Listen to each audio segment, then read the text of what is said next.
Tuto ako ng mga pagkakaroon ng Facebook ads online. Hi, my name is Patrick. Ako nga pala ay isang employee. Bilang isang employee, mahirap yung lagi kang pumapasok ng 9 to 5 p.m. Papasok sa umaga, yan, uuwi ka ng gabi na at yun, lagi ka pang pagod galing sa trabaho.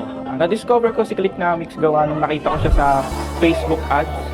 Yan, nakita ko yung page ni Clicknomics. Na-discover ko sa Clicknomics yung kanyang Done for You system na di mo na kailangan magkaroon ng sarili mong produkto para na ikaw pa yung magpapak, ikaw pa yung magpe-prepare. Clicknomics na yung gagawa nun para sa'yo. Nagbago sa akin nung sumali ako dito sa Clicknomics ay gawa nung sa mga tutorials, natuto ako ng mga pagkakaroon ng Facebook ads online.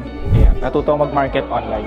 Encouragement ko para sa mga nanonood dito sa Clicknomics, hindi naman siya ganun kadali pero marami kang matututunan at mas lalo ka pang mag-grow sa sarili mo. Mas lalo mo pang marireach yung pinaka-best mo para sa sarili mo.